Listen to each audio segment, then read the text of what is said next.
So yes, this happens a lot right here when you're dealing with narcissistic people, where they will be the first ones to block you. Yes, they could be blocking you because they're done with you, of course. But a lot of times they block you to be in control of the situation. Because if I, as a narcissistic person, block you, then I am in control of the unblocking. And I can unblock you at any time, peek at your stuff, and then block you again. So yeah, my recommendation in this situation right here is if you catch them unblocking you, then you need to block them. Especially if you want to be done with them, then yes, you need to be the one to block them because that gives you the control of the situation right there. Because you'll see that happen a lot of times, y'all. You'll see them like literally block you first and then unblock you, watch your stuff to let you know that they're watching too. Like a status, like a post, view your Instagram story so you see their name pop up, and then they'll block you again if you try to reach out. Or they'll unblock you to send you a mean message or to check in on you and then block you again. Yeah, it's a big, big game. What is going on, beautiful people? Welcome to another episode of A Narcissist Explains. I am self-aware diagnosed narcissist Lee Hammock, and I use my platform on social media. Over 1 million people now. Verified on YouTube. Thank y'all. I appreciate y'all. I use my platform on social media to raise awareness for narcissistic personality disorder, get more people into therapy, and then also validate the victims and survivors of this disorder. This series, I just take my TikToks and YouTube shorts and make them longer. They are 60 seconds or less. This is going to be longer than 60 seconds, y'all. Buckle up. Let's talk about it. Shout out I Speak 1906. So the one you just watched was about a woman asking me a question on TikTok. She said, well, what if they block you, then unblock you? Speaking about narcissistic people. And as you can see, blocking and unblocking is a game. So does blocking and unblocking automatically make you a narcissist? No, it does not. I know people going to be in my comment sections like, hey, I'm not a narcissist and I did that because I was hurt. Of course, you're going to do stuff when you're hurt. Intent matters. When I say intent, I know my southern drawl, my North Carolina drawl is thick. It's I-N-T-E-N-T. It's y'all about to start singing that Boosie song with it. I-N-D-E-P-E-N-D-E-N-T. You know what that means? Yeah, but I'm talking about intent. Like, intent matters. If the intent is to systematically torture somebody mentally because you block, unblock, send mean messages, hurt their feelings, let them know that they weren't enough, and then you reblock them so they can't send you enough, they can't message you back, or you unblock them to stalk them, let them know you're still there, and then block them again.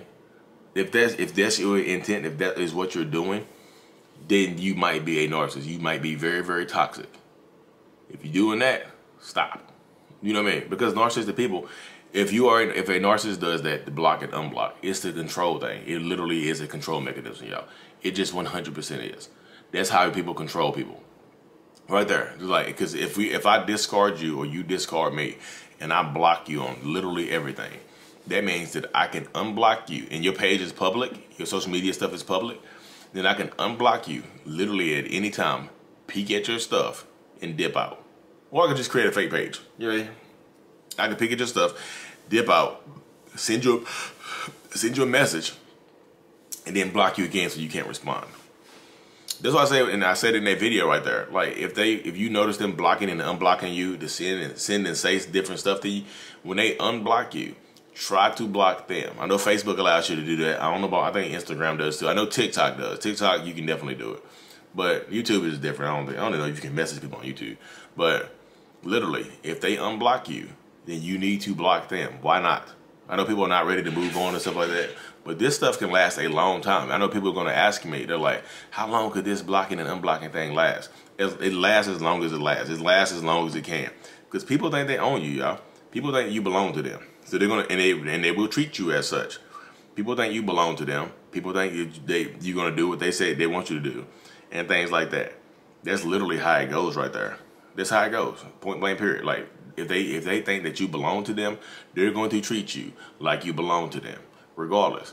Because I tell this to people all the time. When narcissists move on, like when they move on to the next relationship or they do whatever they wanted to do, like as your relationship with that person progresses, that narcissistic person in your life, that toxic person in your life, they think they own you. They might care about you in some way, shape, or form, whatever, up to the abilities that they can, but they think that you belong with them. They think you belong to them, like you are a piece of property. Like Matt Pfeiffer describes it as like looking at like a cell phone or something like that. They view you that way, and they feel like, because they think they own you, they feel like they think they can treat you any way that they want to treat you.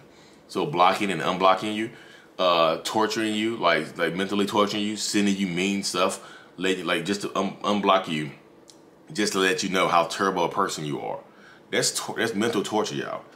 Like that's why I say you have to block some of these people. You have to. Why not? Y'all it's like people be so scared to move on from why? Why? Is it worth it? Like when this person unblocks you, you don't need an explanation from them. You don't need that. You know, you do not need an explanation from this person as to why they keep blocking and unblocking you. It's definitely to control the narrative. It's definitely to control the situation.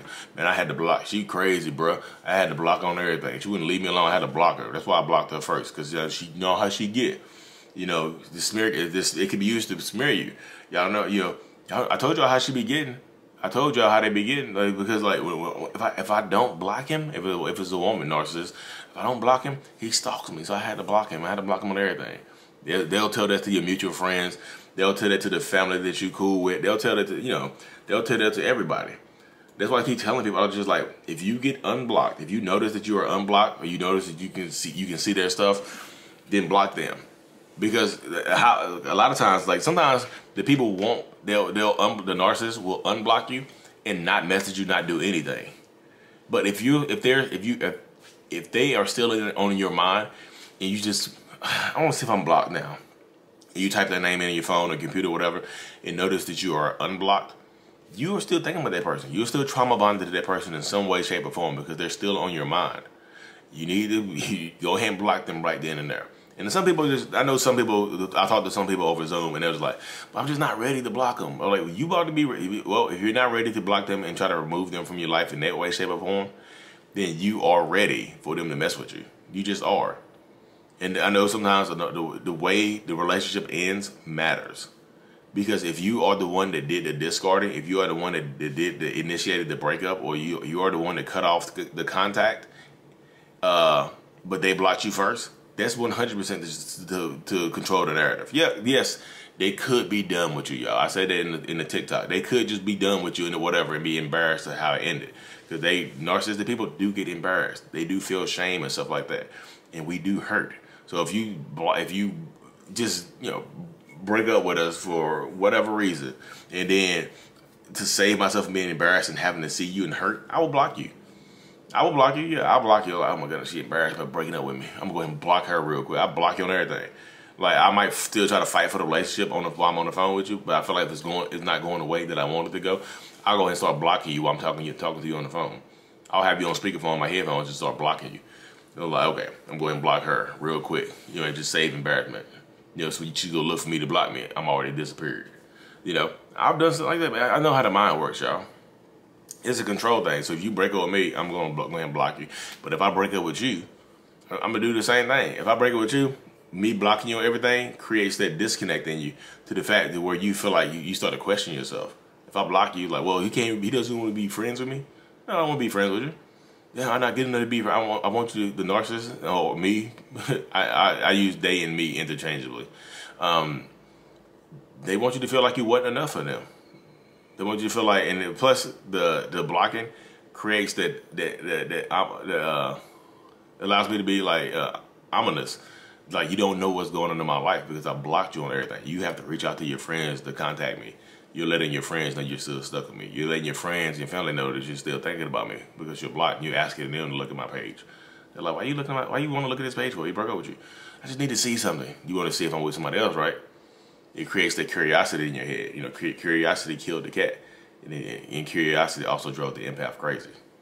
Curiosity also drove the codependent person crazy. But once you get blocked, I know it makes it sound like it's just super easy. It's not super easy. It takes time. But you can't start. It has to start. The clock doesn't start until you cut that person off. The healing doesn't start until the healing clock. You can't hit the start button on it until you cut that person off successfully. You just can't do it. I know people are like, Lee, I beg to differ, brother. I love you. Love your info. Good, great stuff. Great. You put out some heat, some fire content, as you say. You put out that heat. But I'm gonna have to disagree with you here, brother. You can definitely do that. Like, cool. Whatever helps you heal, do it, y'all. Do it with whatever helps you heal the fastest, whatever helps you heal the best, do it. I'm here for it. Block them, unblock them. Do your thing. Take your power back. That's, you know, that's all I'm about, is take your power back. And narcissistic people are all about taking the power and hold on to it and holding on to you, you know, by controlling you some way, shape, or form. So take your power back. If they unblock you, block them. Do it like that. If they unblock you, go ahead and block them. You are in control now. They have to go above and beyond to contact you now. So take your power back, hit that block button, and be safe. Like and subscribe for more. Mental Healness is out. Peace.